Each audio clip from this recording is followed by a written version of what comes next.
So why is Generation Z so lonely, and what can we as youth pastors do about it? Today we're going to be talking about what it means to truly see people.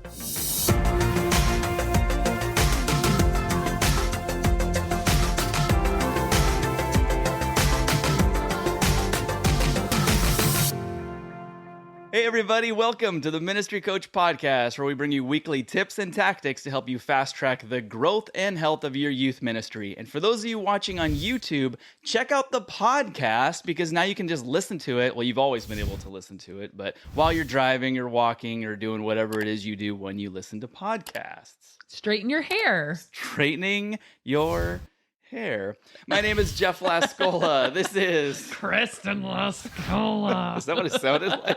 No, that's what I sounded like. Oh, okay. Because I had a little throat tickle, so I didn't know if it was sounding weird or something. What do we got today?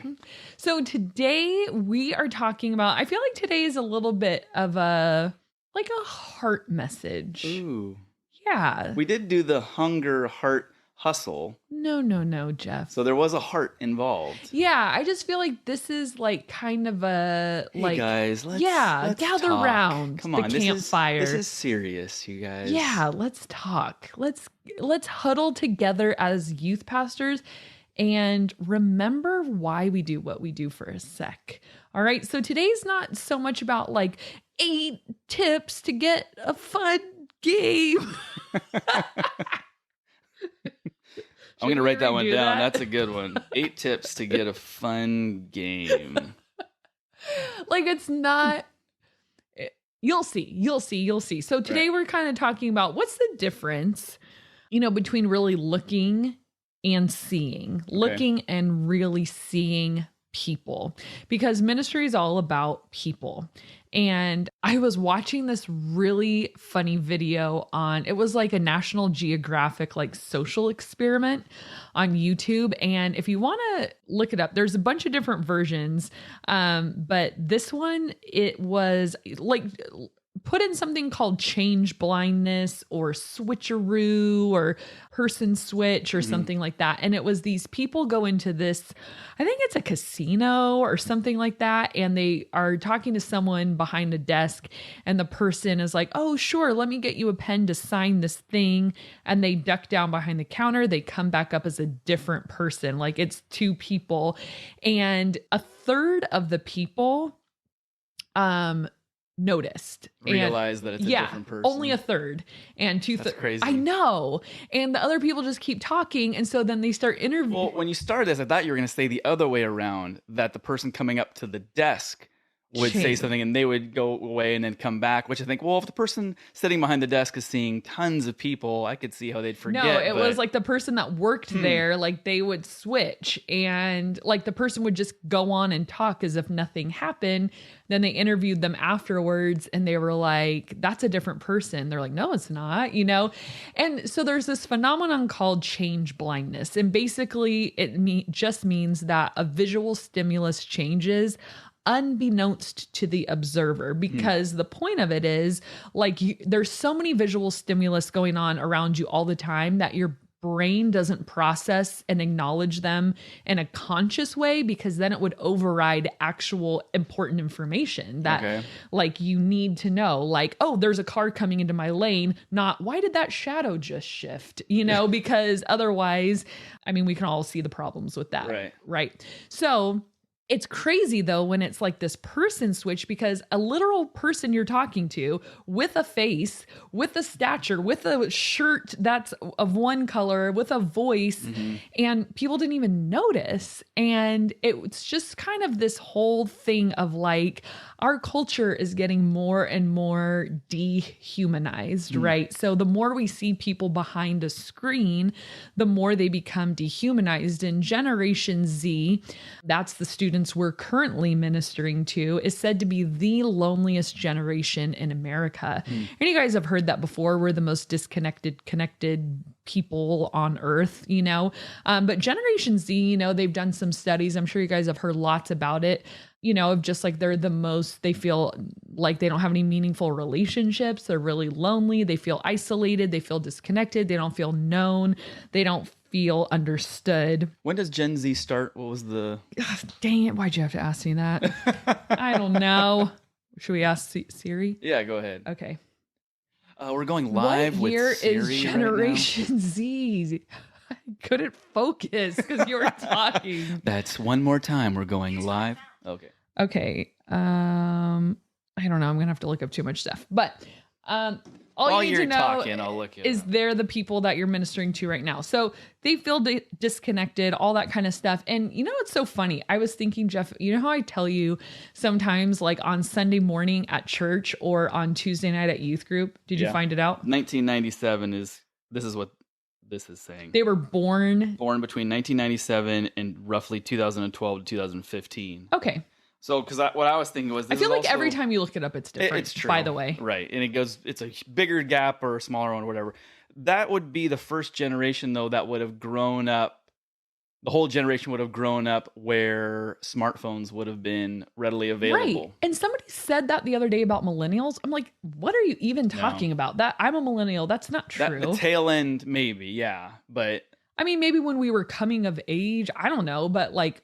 I remember checking my answering machine when I got home. Like I did not have a phone on me. We had pagers. I never had a pager. My friends had pagers. Lame. But yeah, so like, you know, I've told you like I'll go to church on Sunday or Tuesday and these kids will just come up and be like, hi. Right. And I'm like, hi. And they just like look at me and like they don't say anything else. And I'm like, oh. And it's like this like ache of like, do you see me? Yeah. Like here I am, make a big deal about me. And they come to me, not another student, because another student's gonna be like, I'm playing video games, like move, you know, but they come to me because it's like, hi. You'll respond to me. Here I am.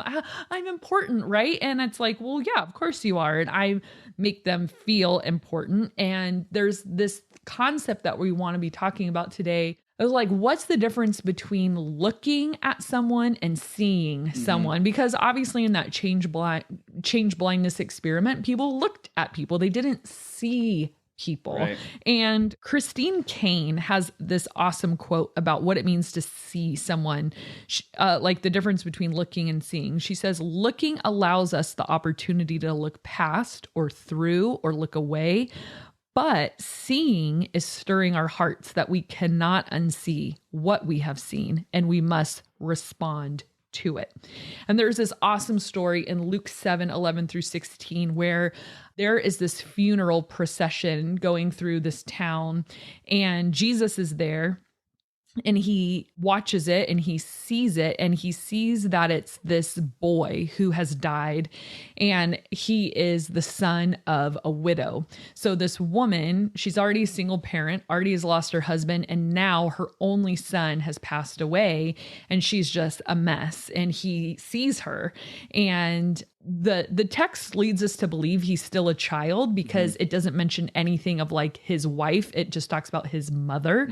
So he's probably not of marrying age. So this woman, now her loneliness is compounded probably with some fear, because women in that time in history and in that culture had no real means to earn a living except to be a beggar or worse.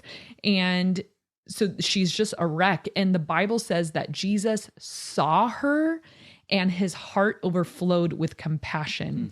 And so what he does next is like ridiculous. He goes up and touches it wasn't even a casket. It was like a board that this boy was laying on, which Jewish law, you don't touch dead stuff, right? So, I mean, people probably, their jaw was on the ground. Like, who are you? Who invited you to our funeral? Stop touching a dead body. Stop touching it now.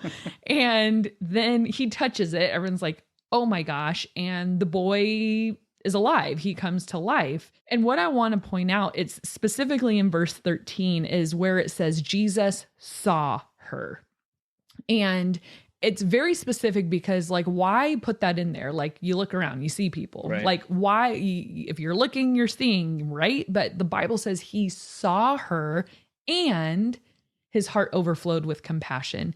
And like that quote from Christine Kane that we just read, it's like, well, he couldn't unsee what he had seen and he was moved toward action because of it. He went and he did something for her, and he says to her, don't cry.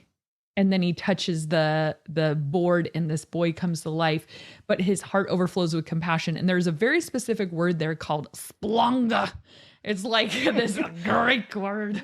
You're saying it a little more like Nordic, I feel like a Viking. Okay, I'm not trying to say it like a Greek person. I'm trying to say it like it means. Splanga. Okay. It's like you're gagging. Because splanga refers to, it's like this root Greek word that it like refers to like your bowels, your intestines like being twisted or ripped out. Like that's what it sounds like. You're doing a good job. Splanga. Okay, like pain. We have a third child. I'm gonna name it Splanga. Only if we pronounce it that way. Splanga. But it's like he was in pain for her and he was moved toward action. And it's just kind of this beautiful scene because, you know, somebody went through the Gospels and studied the emotions of Jesus, and they said they picked 39 emotions of Jesus throughout the Gospels, which to anyone other than youth workers sounds like a lot, but we're like, I work with teenage girls. I mean, in 1 hour, they go through at like least 55 emotions. So whatever, Jesus, 39 in the whole gospel, not impressed, not. So it's like this whole concept of looking versus seeing. And do we actually see the people? Because we work with a really lonely generation who is desperate to be seen. You know, the kid who knows all the answers and comes to church every Sunday, they're desperate to be seen. Mm-hmm. The kid you're worried about is desperate to be seen. The kid you're not worried about is desperate to be seen.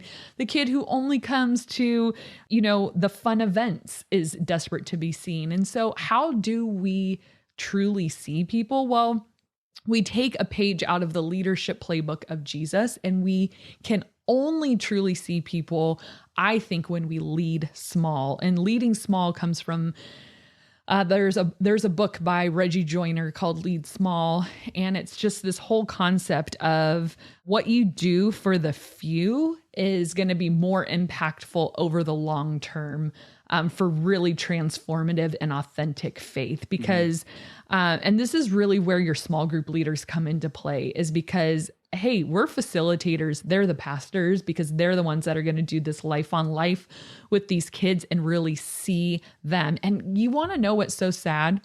Like, so if you're listening, I want you to think, like, who is that person that saw me first?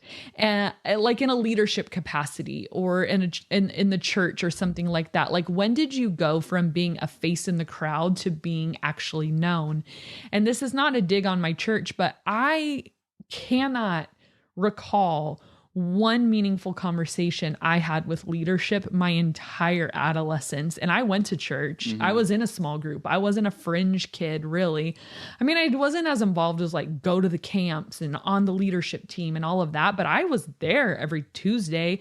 You know, I went from 5th grade to high school until I finally realized, like, I'm anonymous. I am present at church, but I'm totally anonymous.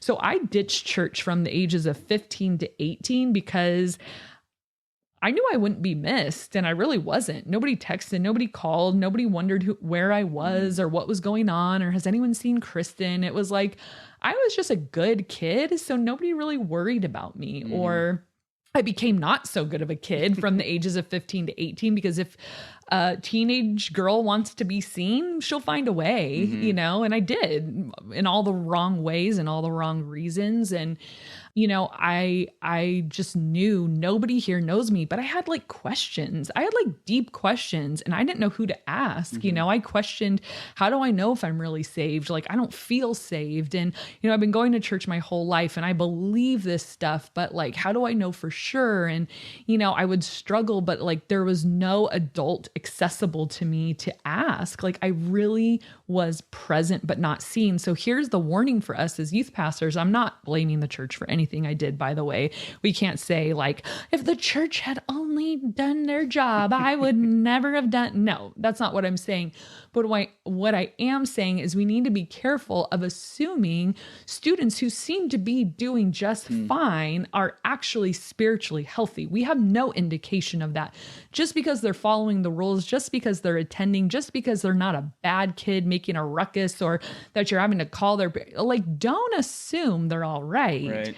Every single kid needs to be seen. And I guarantee you, my small group leader in junior high, I remember, I don't even think she knew my name. I really don't. I don't recall one conversation we ever had. I hung out with a rather loud group of girls. I wasn't really loud, but my friends were. And I think she just sort of lumped me into that, but I was totally anonymous. You know, my junior high pastor, he was awesome. He was funny. He was a great teacher, not accessible to me. We've never had a conversation ever, which is fine. He had a lot of students. That's where the small group leaders come into still. So what do we do to truly see people's? We have to lead small. Like Jesus's leadership book was 12 that he poured heavily into 3. Jeff, do you know their names? Peter. Yes. John. Yes. And James. Good boy. Woo. Were you Siri, nervous? Who did Google? No. Siri, who did Google? Who did Google say that Jesus? You know what I meant. Too many words. No, I was actually, I lucked out. Three good guesses. But I was thinking, though, when you were saying that, how like some of those good kids or quiet kids, or we don't have to worry about those kids. It is a shame sometimes when, and this goes back to an episode we did a few weeks back about, can you spot the wolf amongst your flock? Because the wolves, a lot of times in your ministry, or those notoriously bad kids, we have to pour so much energy into them. Yes. That it's a shame that the other kids get overlooked. Yeah. Yeah. You have a small group of 8 kids, and there might be 2 that are getting 95% of your attention. Or maybe it's not even the bad kids. You know, like when you have a really like here I am group of like leadership core kids that are cool and popular and loud and participate, and they're the visible ones. It's so funny to me. Like when they graduate, all of a sudden I'm like, where'd you come from? You're awesome. Right. Like, how did I not see you for the last year, you know? And so that's why this leading small thing is so important, because those kids will get overlooked in that large group. It's like, you know, I'm going to give attention to whoever I see, to whoever I hear, and that to squeaky whoever. wheel. Yeah, there's no other way except for leading small. And and I mean, Jesus being God with all the relational bandwidth in the world poured his life into 12 really and into 3 even more, because did you know in the book of Acts no other apostles are named except for those 3, which means that he was pouring so hard into them because they were going to have the greater impact and greater responsibility later on, because people are always developed and tempered through relationship. That's it. And for me, it came at 18, where I met someone who forever changed the trajectory of my spiritual life. She saved my spiritual life through the Holy Spirit, of course. But one day, Getting emotional. I'm not getting emotional yet. I'm getting emotional. You are? No. Oh, I thought it was so cute.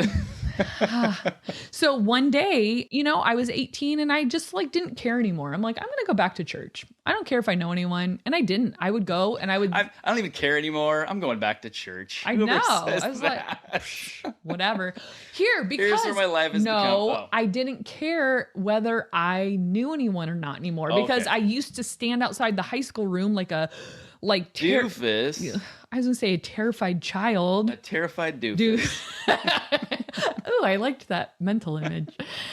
And I would be like, I can't go in. What if I don't know anyone? Who am I going to sit with? Nobody knows me. And I'd like sometimes walk in. I'd sit like, oh, these are kids from a different high school. Oh, They don't want me here. Oh my gosh, what are they thinking? And nobody would come and say hello to me. No way, Jose. And so I finally stopped going. Well, then I hit 18. I'm like, I don't care anymore if I know anyone or not. I think I should go back to church. And I'd go after work in my little work clothes and I would just sit in the back and it would be dark and I didn't care. And I'd sit alone and I'd leave alone, wouldn't talk to anyone. Eventually I joined a Bible study. And so I got to meet some people that way. Well, I was dating a guy and he would come with me to the Bible study and stuff like that. And we shouldn't have been dating. Anyway, I'm not saying like, yeah, get that guy get him out of here. Boo. And one night we were at Starbucks and I don't know what he was saying. I don't remember, but I remember about not paying attention. Something boring. But I remember making fun of him and I was making this like blah, blah, blah, blah, blah, like gesture with my hand. And this girl walked in that I like had vaguely recognized. And she thought this was a weird wave. And she like waves and he goes, "Who is that?" I said, "I don't know." I said, "I kind of recognize her, but I don't know her name." So she orders her coffee. She comes over and she's like, "Hi." She's like, "Are you guys going to the air bands at church tonight?" Because we were like literally a quarter mile from the church. And I'm like, "Oh, I didn't even know there was air bands, but no, I don't think so." She's like, "Oh, okay." We chatted for a few minutes and then she left. Well, a couple days later, my sister, who's like a few years older than me, says, "Hey, my friend Holly said she ran into you at Starbucks." I said, "Thank you. That's who that is." I'm like, yes, I did run into her. And she goes, "Well, she asked me if I would give her your number because she wants to ask you about being a small group leader for junior high." I'm like, "Really?" She goes, "Yeah, she just said you were so friendly and, she just really liked you and thinks you'd be really good with junior hires and she's looking for someone." I was like, "Small group leader?" I'm like, "You mean that lady who didn't even know my name in junior high?" I'm like, "Yeah, they're I could still not doing know names that too." I'm like, this is still a thing. Okay. So I don't know why, because honestly, I didn't even really like kids, truth be told, but I went and what I saw, I was like, wow. Like I just watched her with her students and they just like loved her and she like loved them and they all would run up to her, "Holly," and give her hugs and they were so happy to see her. And then she had this awesome team of these small group leaders and they all knew their kids' names and everyone was hanging out and there was just like this like thick love in the air. I'm like, okay, like I think I'll come back next week and check it out. And she was just like the first person at church that ever really made me feel seen. Like she was just like, she'd call me or like, "Hey, let's go get coffee." And like, I felt like somebody had finally invited me to this table and I was like, I'm here. Like, all right. And then, I loved leading a small group and for her, and she'd always ask me after, "How did your small group go?" And sometimes I was really discouraged and she would just listen. And, she was all about like, "Well, what do you need from me?" Or "How can I make it better?" Or "Do you want me to talk to your girls?" Or "You know what you could try?" Or "I could bring an ice cream for you guys." Like she was always just like equipping me to do my best. So I did that for her for like a year. And then she said, "Do you want to be my intern?" I'm like, what does an intern do? And honestly, it felt like we played all day. I guess we worked, but when I was her intern, it was the best.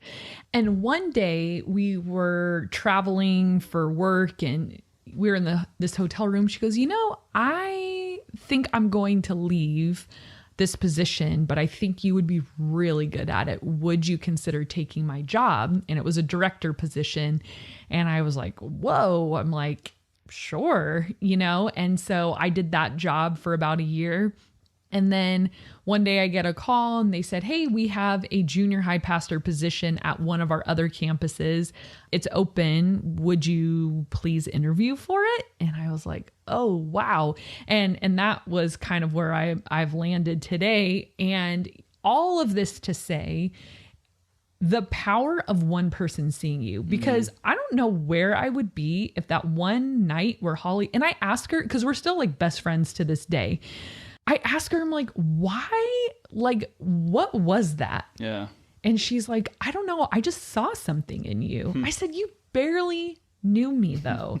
And she goes, "I know, but there was just something about you. I could just tell." And after I got working with you too, she's like, "I just saw some awesome things in you." And the thing with Holly though, is that I probably had some natural gifts, but I think back to like some of those early days and the things I would do. And she was always right by my side of like, not only caring about me personally, like she would always dive into my personal life, but also I just felt like she trained me so well. She spent so much time with me, because that's what leading small requires, is for us to really pause and to go slow and to be with someone in the process and to see them where they're at, and to not expect them to be further along than they could be or should be or whatever, but to meet them right where they're at, because that's what Jesus did with his disciples. He picked them up out of the lake and was like, hey, let's do some ministry. They're like, what? And it was all on the job training. And sometimes we can look at people and like, whether it's our volunteers or our students, and we want something more from them, but understand you are the qualifier in a lot of these ways of what you pour into them. That leadership model from Jesus of what he poured into the disciples. And all of a sudden these fishermen are like preaching the gospel globally and building, like starting churches and like in these public arenas with government, and like, oh my, who would have thought, right. And it's because of the time Jesus spent with them, seeing them. And so like that question, like, do we truly see people? And that feeling of, and I think that's why when people have a crush on you, it's addictingly awesome. Even if you know that they're not good for you, is because why? Apart from this whole crowd, you see me. Like I'm something to you. I've never had that. I don't know what that feels like. I had a crush on you. One. Oh, stop. I can think of a couple others, but I won't say them. Hey-o. They're probably listening and just saying, he is so They're probably saying, cute. Dodge that bullet. Proceed. Chef. Start.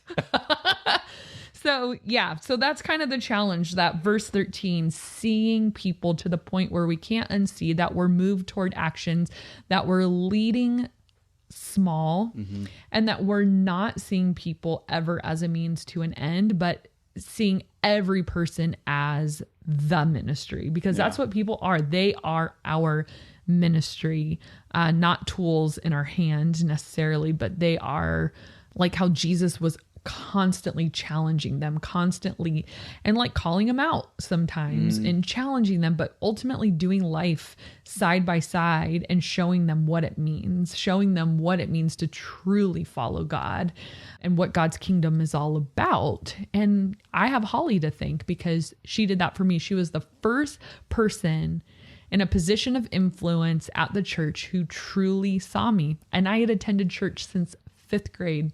And I don't think anyone ever saw me. And it's different. I mean, and all of you are people of influence, and that's what it is. It's like someone in a position of influence seeing you for the first time changes everything. Jeff, could I call you Jeff? Only my friends call me Jeff. I don't know where I would be. I cringe to think I say ministry saved my spiritual life. It wasn't for them. It was for me. Because then you were paid to know what you're talking about. Oh, that's a great message, though. I mean, that's like a trickle down, though, where it's like, I thought this was going to be a little more about the students, but that's also what we need to be doing for the leaders, too. Yeah. And I both. guess anybody in your ministry, you need to be seeing them for who they are and what they can be. Yeah. And as your ministry grows, I mean, maybe you're like, I have 4 or 5 kids. You can see all of them. Right. Great. Good for you. Leading a small youth. I mean, every youth pastor is like, I want a big youth group. It's like, okay, you want to be a facilitator then, right, because you will facilitate other people loving your kids. You won't be able to. And so if you only have 4 or 5, see them. If you are growing and you're like, I used to know every kid in my ministry, I really can't anymore. I can't pour in the way I'd like to. Then you see your leaders and model to them how to truly see your students, see your staff, see people. That's a challenge for me now, is like looking someone in the eye, using their name, saying thank you, knowing them, not treating them as a anonymous, body in the room. Well, the challenge for you is who can you be seeing in your ministry this week? Thank you guys so much for listening, and we will see you. Oh, you're doing next it. time. You're doing it.